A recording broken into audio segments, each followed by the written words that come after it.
Hi everyone, so this video is about the indicator switch, and I have been having problems with it since the beginning almost. First it was mostly to the right, that was the problem, but yeah, it's not at an ideal location. But apart from that,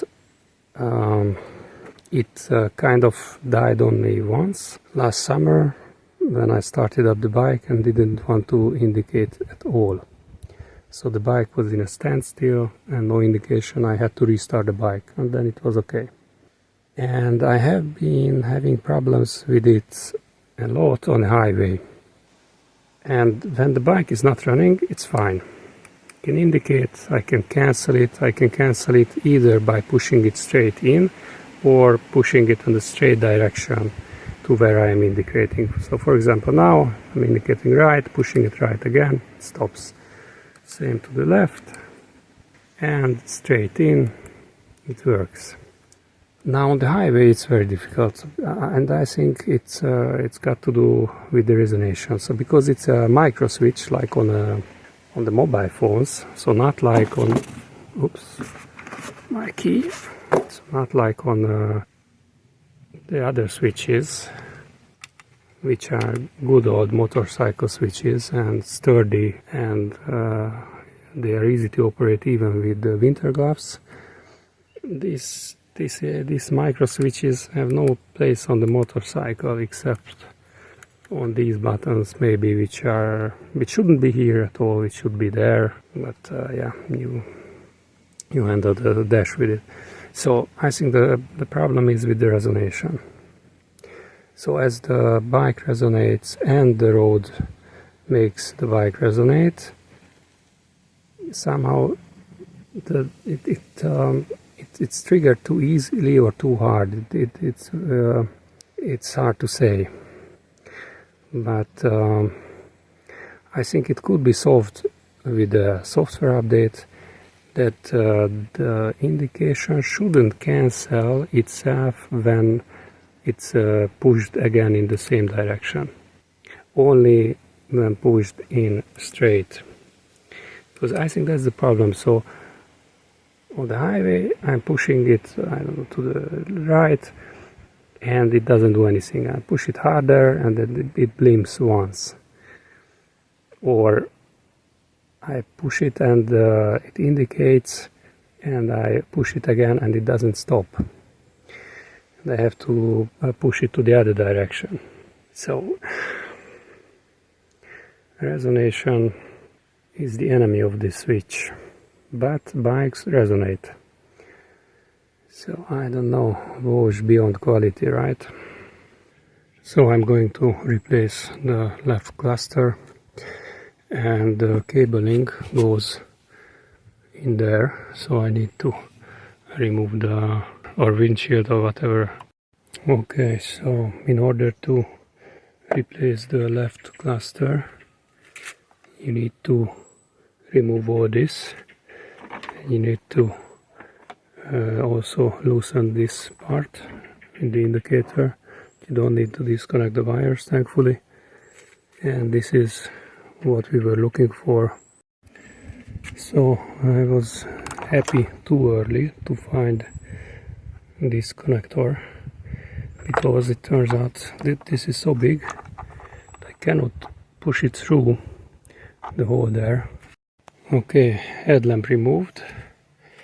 I had to remove a bolt from here and this plastic rivet, so I can remove this panel.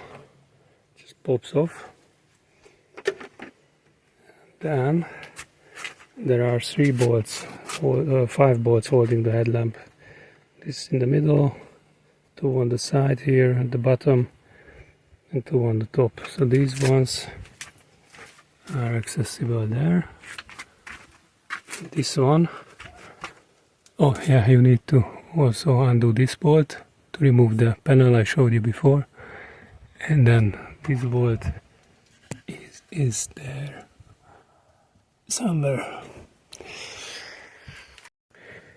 So because this connector is so big, oops, it won't fit through that hole. Okay, so I disconnected these three and pushed this wire through the hole on the left, but it turns out this connector is just simply too wide to go through our hole. I could cut it off, but I need to pull the new cable through here, so I need to remove this entire plastic part, and to do that I need to loosen the peak, because the peak is connected to it. The peak there, so yeah, this is going to be fun. So I had an idea, because I didn't feel like removing the entire top column of the bike. I opened up the cluster to see if maybe there are connectors which are smaller. And I started to take it apart, but I don't have confidence in my skills to take this apart further, because well, I can take it apart, but not sure if I can put it back together. I don't want to spend the entire weekend on this, whereas this will only take up hopefully half a day. I removed the big bolts from here,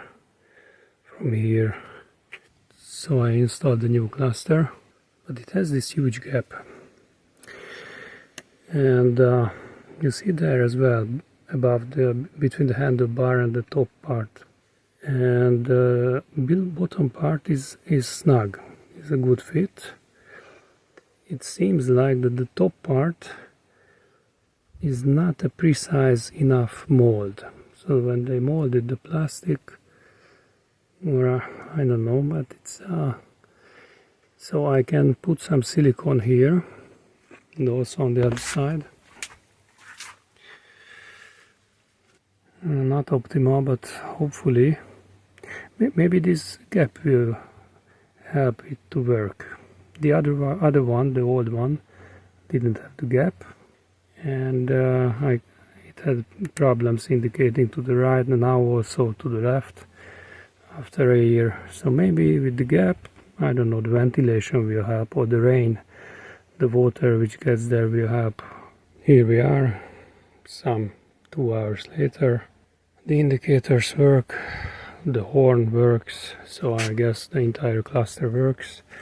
Here is a pro tip for you. If you made it through so far in this video, everything here rattles, so I used sponges to stabilize these connectors, and now I'm going to add an old sock, because I ran out of sponges.